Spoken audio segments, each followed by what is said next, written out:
Hi, friends. Thank you for joining me here today. I am answering a couple of questions. Both are related, so I thought I'd put them into one video. The first one is regarding the splitting of Gaia between the old Earth and the new Earth. And then the other question is regarding how we can help people during the splitting of the Earths. So the first question completely is, generally by the end of 2020, the Earth is split into two versions, the third density and the fourth density.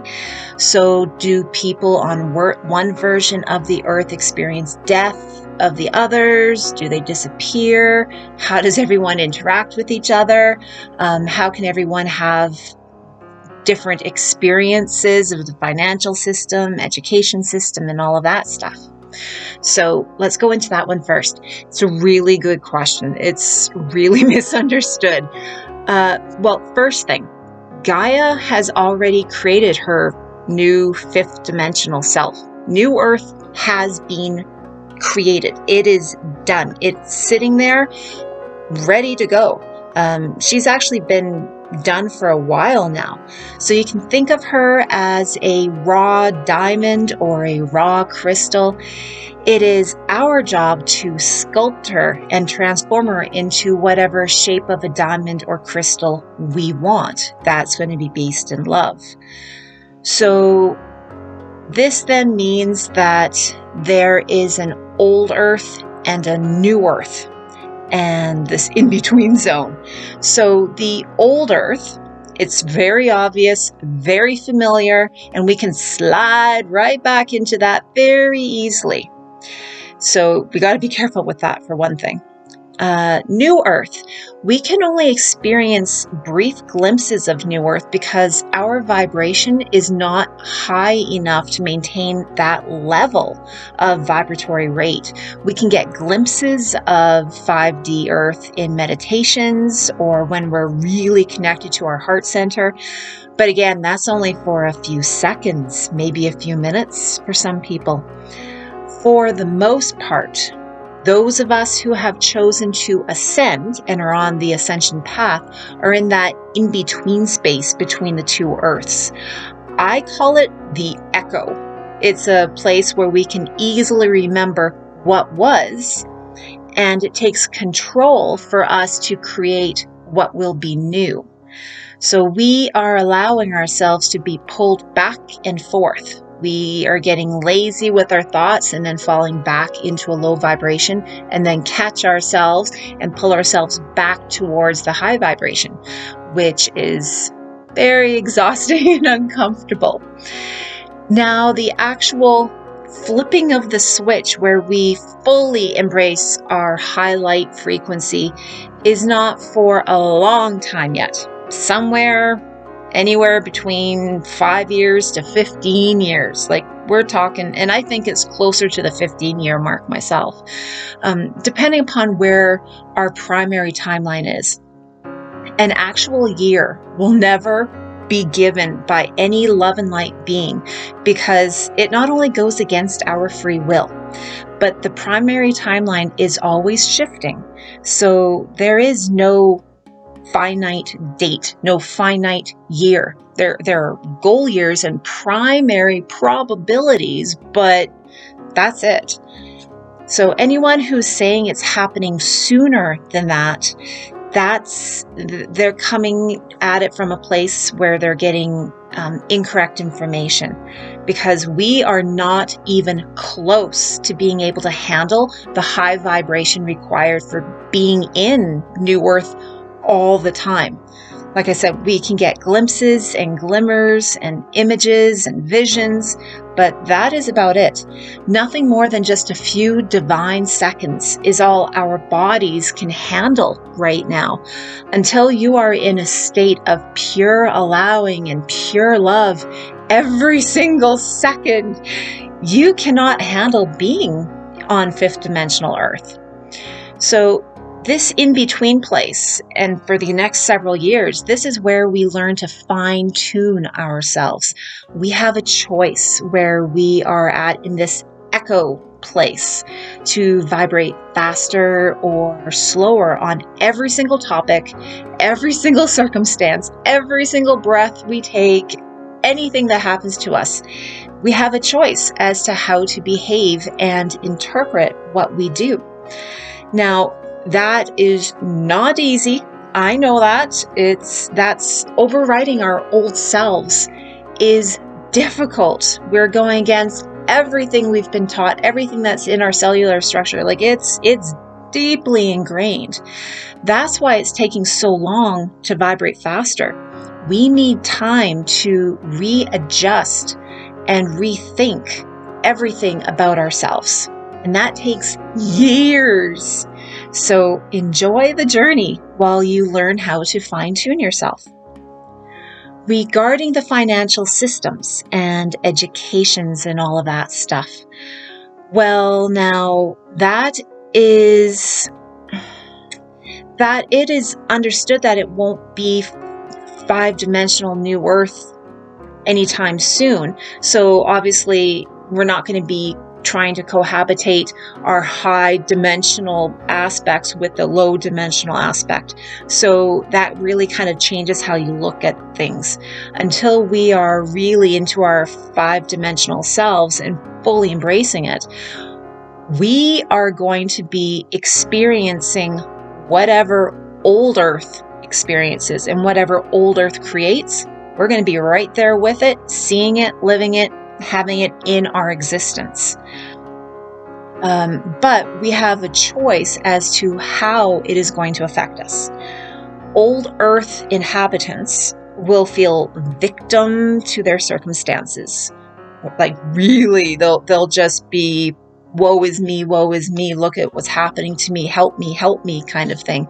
Whereas those of us on the Ascension path understand it is about what we create and what we feel about what's going on. The difference is that you are either going to allow old Earth to affect your personal experience or you are not. It really is that simple.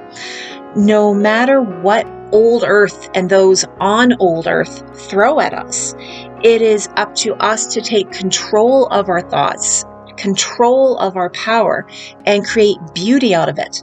That is how you reclaim your sovereignty. Sovereignty is not a physical thing to take control of.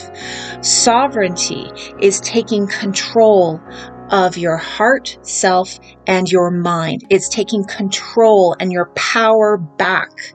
That's taking sovereignty and reclaiming your sovereignty. So that is how we move towards New Earth. Not by worry, not by force, but by taking control and power of our thoughts, reclaiming our sovereignty of our beingness, of our thoughts and behavior. This is how we can live together, but not really exist together. Here is an example. This is one I always like to use for myself whenever I start thinking anything that's to the contrary of light. So let's say there is a storm and your house is flooded and absolutely destroyed. You cannot, nothing salvageable. So you have two ways of experiencing this thing that has occurred to you. You can either worry about it, cry, get upset, have all your possessions gone and get really distressed about that, wonder about where you're going to go and stress about that and what you're going to do, and you feel like your life is in chaos and just all of this normal behavior. It's quite frankly normal. The other way to look at it is by saying to yourself, I guess my higher self is now sending me to some place that is going to be even more wonderful and even better. I am excited for what Source is giving to me to replace what is now gone. So I know that seems easier said than done when you're in the situation, but that is where we bring in our mastery. Because if we let our old way of being get involved, we will freak out and panic. We just will. And like I said, that's normal because that's what we're trained to do. We have to retrain how we behave in situations. And that's where we need to walk the path of mastery, to not be able to have events dictate our behavior, but instead allow our behavior to dictate the events. Regarding the people and how they're going to come and go and appear and everything, well, there are going to be large groups of people that you will perceive as dying, like great big mass events of worldwide destruction or something like that. Could happen. Not saying it will, but it could happen. But you have to understand that those great big large groups of people, like hundreds or thousands of people, when they all die at once, that actually was a soul group that all chose, obviously not in physical form, but they chose as a soul group to all leave in the same way at the same time, because there's many reasons. One, they could have wanted to help teach everyone else how to look at a certain scenario, or maybe they wanted to just experience something as one great big group. So you have to not see that as a bad thing when that happens, but understand they chose as a soul group to leave. It's their choice. That's how you have to see it from a higher perspective. If you look at it from a third dimensional point of view, it's horrific, but that's where you rise yourself up and you see it for what it is. So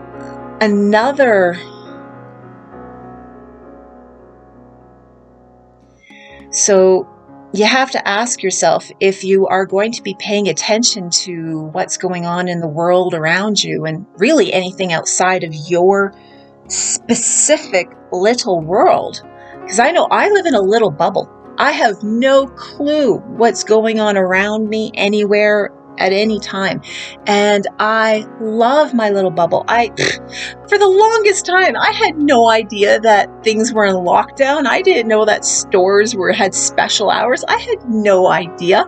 And it didn't affect my life in any way, shape, or form. And it still doesn't.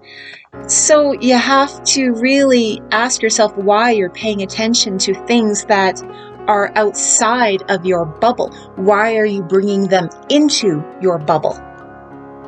How is that benefiting you if you bring them inside your bubble? Other ways people will be separating from old Earth and those on the Ascension path. People will have lots of family and friend drama. There will be lots of drama that will cause people to get into fights and never speak or see that person ever again. So they just disappear. People will have friends, family, and neighbors where their jobs cause them to move away, and then they just lose contact. They just lose touch with them over time. And then some people will just have really good friends in their life that all of a sudden one weekend goes by and they get busy and distracted and they don't see their friends. And then another weekend goes by and they get distracted. And then the next thing you know, months have gone by, years have gone by. And it's like, what happened? How did I lose touch with these lovely people? And then you just never see them again. So there's lots of different ways people can be just exiting your life.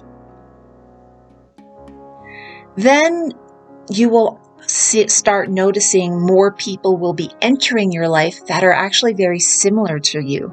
So higher vibrational people will hang around with other higher vibrational people and live in high vibrational areas. It's not that all of the low vibrational people just die off and go away. You just don't interact with them because you have different interests and different points of view, and so your experiences and viewpoints draw you together or push you away. It's like some people will be drawn to shop at one type of grocery store, and other people will be drawn to shop at another type of grocery store.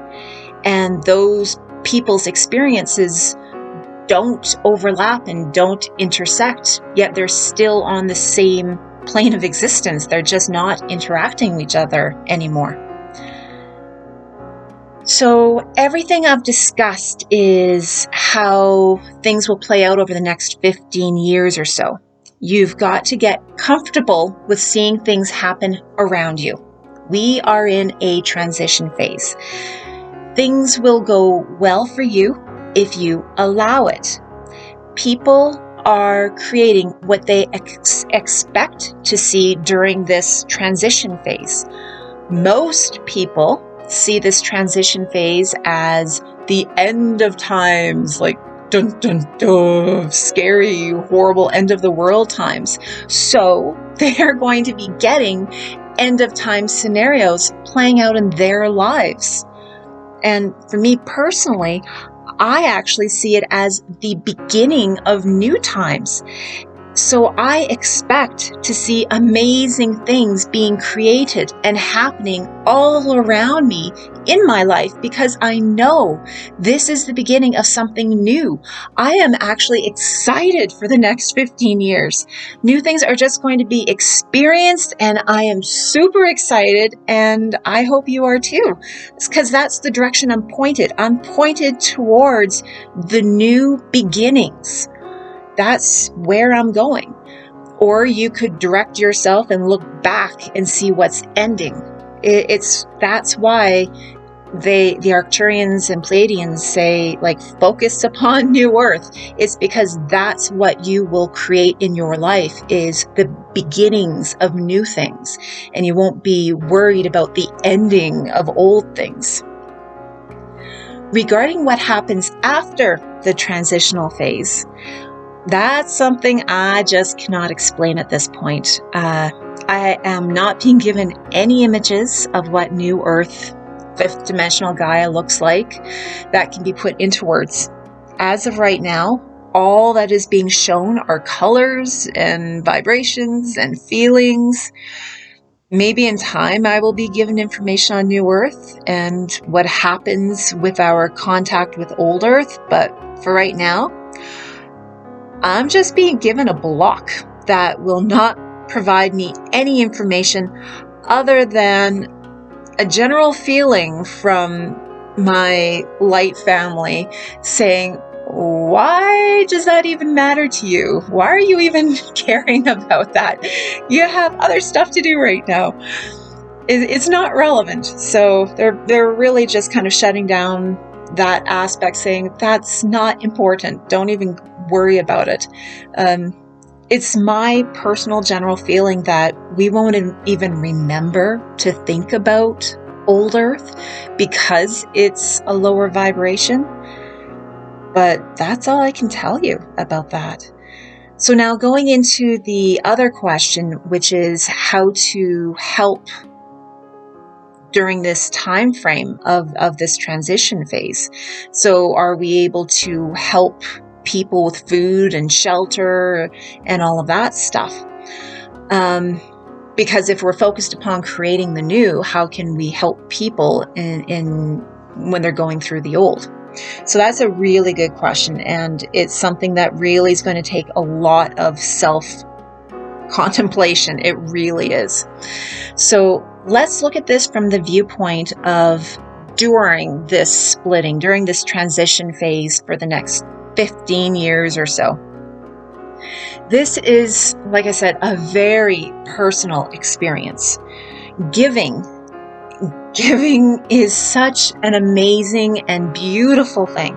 Being of service to others and helping others is the whole point of being in a higher vibration, because you are acting out of love, and it's just wonderful to be service to others oriented. However, what we usually do right now here in our physical selves, almost never is what we do actually in proper alignment with a true service to others vibration. And almost every single time we give money or help out some way, we're actually facilitating a lower vibration. It's been really, really distorted. So this is part of that fine tuning that you're going to have to really look within to understand why you're helping out. So there are some basic questions that I like to ask myself and help others with if they're wondering about this. So ask yourself, why am I helping? Then, how do I feel about what those people are experiencing? Am I helping these people because I feel bad for what they are experiencing? Do I feel like I am coming to their rescue? Would I want to give to them whether they needed my help or not? Does this giving make my face smile and make me want to sing out of joy? Does this giving put me in such a high vibration that my entire day is amazing and glorious because I feel so good?